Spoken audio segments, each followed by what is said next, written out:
আসসালামু আলাইকুম। Welcome back to my channel. সবাই কেমন আছেন? আশা করছি আমার সকল ভিউয়ার্স ভাইয়েরা আপনারা যে যেখানে আছেন ভালো আছেন, সুস্থ আছেন। আজকের ভিডিওটা একদম কিচেন থেকে শুরু করেছি। সকাল থেকে অনেকটা ব্যস্ততার ভিতর সময় কেটেছে। যেহেতু অনেক দাওয়াত খাওয়া হয়েছে, এখন দাওয়াত খাওয়ানোরও তো পালা আছে একটা। তো ঈদের পরদিন থেকে হচ্ছে বাবার বাড়ির দিন হচ্ছে ভাইয়ের বাসা সব মিলে হচ্ছে অনেক ঘোরাঘুরি হয়েছে। তো এখন হচ্ছে নিজের হাতে সবাইকে রেঁধে খাওয়ানোর পালা চলে এসেছে। তো যেই কথা সেই কাজ। এখানে হচ্ছে ফার্স্ট অফ অল হচ্ছে চুলাতে ডিম সিদ্ধ বসিয়ে দিয়েছি। আর হচ্ছে রাইস কুকারে আমি হচ্ছে গরুর মাংসটা বসিয়ে দিব। তো হাতে মেখে মাখিয়ে তারপর হচ্ছে বসিয়ে দিব। তো এখানে একেক করে সব মসলা এড করে দিয়েছি। আদা বাটা, রসুন বাটা, ধনিয়া গুঁড়ো, মরিচের গুঁড়ো, জিরার গুঁড়ো, গরম মসলা, তেল, পেঁয়াজ সবকিছু দিয়ে এখন হচ্ছে ভালো করে মিক্স করে নিচ্ছি। মানে হাতে মাখিয়ে নিচ্ছি। গরুর মাংস দেন হচ্ছে সিনার মাংস সব মিলিয়ে ছিল। তো ভালো করে মাখিয়ে এখন হচ্ছে এটা আমি রাইস কুকারে বসিয়ে দিব। আর ডিমটাও সিদ্ধ হয়ে গিয়েছে। এখন হচ্ছে রোস্ট গুলো হচ্ছে একটু ভেজে নেওয়ার পালা। তো এখানে হলুদ আর হচ্ছে হলুদ না সরি, মরিচের গুঁড়ো আর লবণ দিয়ে ভালো করে মিক্স করে এখন হচ্ছে রোস্টটাকে ভালো করে ভেজে নিব। আমি বরাবরই হচ্ছে রোস্ট টেবলে হচ্ছে ব্রয়লার মুরগিটা ইউজ করে থাকি। আমার কাছে ভালো লাগে ব্রয়লার মুরগিটা ভেজে তারপর হচ্ছে রোস্ট করলে। তো যাই হোক মোটামুটি অনেকটাই পিস নিয়ে নিয়েছি। বড় কিছু রেখেছি যেহেতু মুরগিগুলো হচ্ছে অনেকটা বড়, বড় ছিল প্রায় ১.৫ কেজির উপরে করে। এর জন্য কয়েক পিস হচ্ছে আমি আস্ত লেগ পিস রেখেছিলাম। আর কিছু হচ্ছে ছোট, ছোট সাইজ করেছিলাম। আর এখানে হালকা পাতলা একটু নাস্তা দিয়ে দিয়েছি। ব্যস্ততার জন্য ওভাবে সেমাই নুডলস মানে কোনো কিছু আর রান্না করাই হয় না। আর যেহেতু একটা মাত্র চুলা ছিল, তো এক চুলায় আমি যদি ওগুলো রান্না করতে যাই তাহলে আমার এই রান্না-বান্নাগুলো বসে থাকবে। তো যাই হোক প্রায় অনেকটা সময় নিয়ে হচ্ছে মুরগির রোস্ট গুলো ভেজে নিয়েছি আর ডিমগুলো হচ্ছে ছেলে নিয়েছি। এখন হচ্ছে এই যে রোস্টটা রান্না করার পালা। এখানে সব মসলাগুলো এড করে দিয়েছি। তবে আর আপনাদের সাথে শেয়ার করলাম না। ভিডিওটা অলরেডি অনেকটা বড় হয়ে যাবে। তো ঈদের সময়ের ওটাও অল্প, অল্প শেয়ার করেছিলাম। তো সব মসলা এড করে দেন হচ্ছে এখন এই রোস্ট গুলো এড করে দিচ্ছি।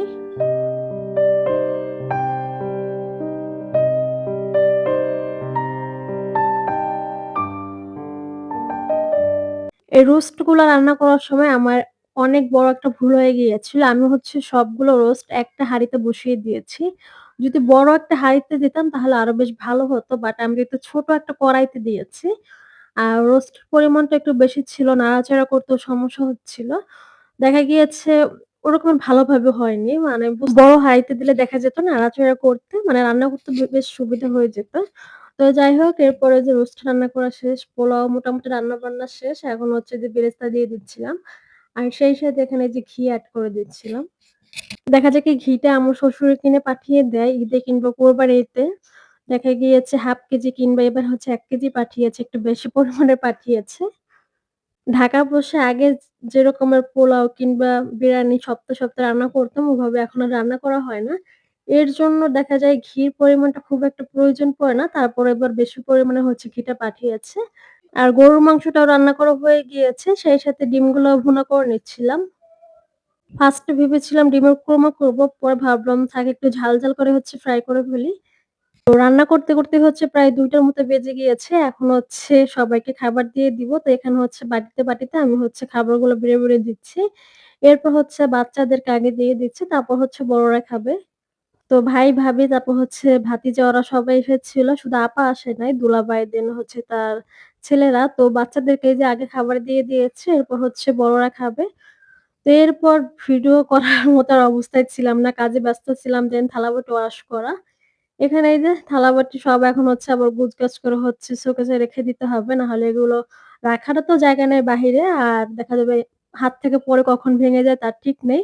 অলরেডি হচ্ছে একটা মগ পড়ে ভেঙে গিয়েছে মানে কাজের ব্যস্ততার জন্য। মানে রান্নার সময় রাখতে গিয়ে যেহেতু অল্প জায়গা ছিল, স্পেস খুবই কম। তো সাইড থেকে পড়ে গিয়ে ভেঙে গিয়েছে মগটা। তো যাই হোক এখন হচ্ছে এগুলো শুকিয়ে গিয়েছে। এখন জায়গা মতো হচ্ছে শোকেসের ভিতরে রেখে দিচ্ছি গুছগাছ করে আবার। আর মেহমানরাও হচ্ছে সন্ধ্যার দিকে হচ্ছে চলে গেছে সবাই। আর এখন হচ্ছে একটু বাহিরের দিকে যাবো। আয়নার আব্বু যেহেতু ঢাকাতে আবার ব্যাক করবে, তো তার আগে হচ্ছে একটু ঘোরাঘুরিও করার পালা আছে। আর সেই সাথে এখানে একটু কেনাকাটাও করার আছে।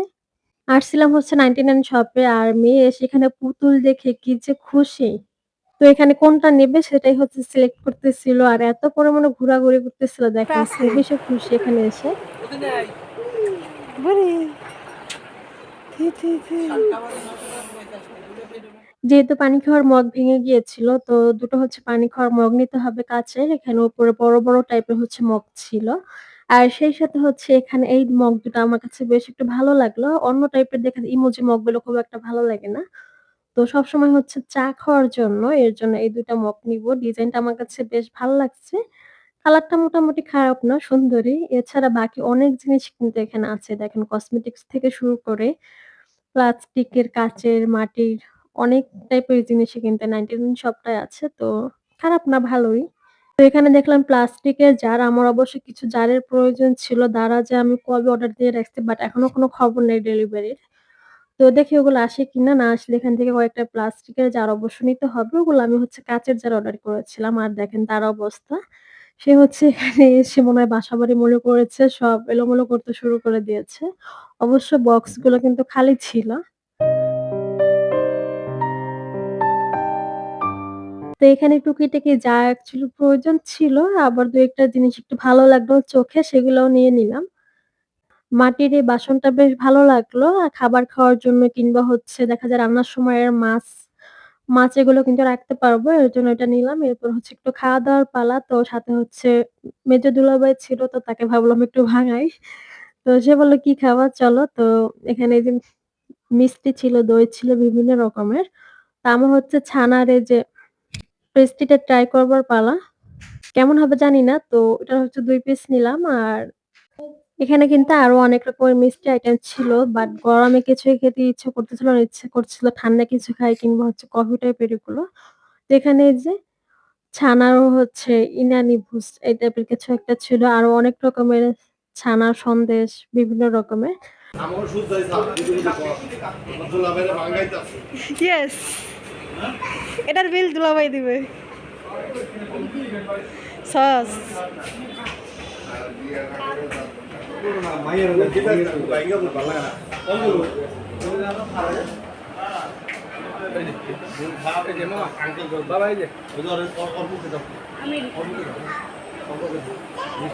আর কাপকেকটা হচ্ছে আয়নার জন্য নিয়ে যাবো, যেহেতু ও বাসায় ছিল। তো ওর জন্য হচ্ছে কাপকেক এগুলো হচ্ছে বাসাতেই নিয়ে যাবো।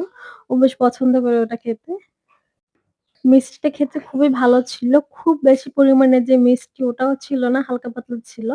মানে ২ সাইডটা হচ্ছে ছানার ছিল, ভিতরে হচ্ছে একটা অন্য টাইপের কিছু একটা ছিল। দেন খাওয়া-দাওয়া শেষ করে বাসায় চলে আসছি। আর সে হচ্ছে দেখেন ২ টা পুতুল কিনে চলে আসছে। একটা হচ্ছে তার বাবা কিনে দিয়েছে, আরেকটা হচ্ছে তার আঙ্কেল কিনে দিয়েছে। সে তো এই পুতুলগুলো পেয়ে খুবই খুশি। তার অলরেডি যেহেতু বাসায় ২ টা পুতুল আছে, তো দেখা গিয়েছে এগুলো কোলে নিয়ে চুমা দিতে থাকে, অনেক আদর করতে থাকে। তো যাই হোক, এখন সে খেলার জিনিস পেয়ে গিয়েছে। আর সেই সাথে এখানে হালকা পাতলা একটু কেনাকাটা করেছি। চলুন আপনাদের সাথে একটু শেয়ার করে ফেলি। এখানে এই যে ২ টো টিফিন বক্স ছিল। একটা হচ্ছে আয়নের ছিল, আরেকটা হচ্ছে মিমের জন্য ছিল। তো এক ডিজাইনের হচ্ছে ২ টো পাইনি। তো এর জন্য ২ ডিজাইনের ২ টা আনা হয়েছে। তো টিফিন তো ওভাবে নেয় না। দেখা যায় বাহির থেকেই হচ্ছে হালকা পাতলা নাস্তা কিনে খায় স্কুলের টিফিনে। আর সেই সাথে এখানে মামপট ছিল। আর এই কফি মানে চা খাওয়ার জন্য মগ ২ টা আনা হয়েছে। সবসময় হচ্ছে ব্যবহার করার জন্য। দেখা যায় দামি মগগুলো তো সবসময় ব্যবহার করা যায় না। খুবই কিন্তু ভয়ে আতঙ্কে থাকতে হয় কখন হাত থেকে পড়ে ভেঙে যায়। এগুলোর প্রাইসটা খুবই রিজনেবল এর ভিতর ছিল। আর দেখতেও বেশ ভালোই লাগতেছিল। আর সেই সাথে হচ্ছে বড় ২ টা মগ আনাও হয়েছে পানি খাওয়ার জন্য।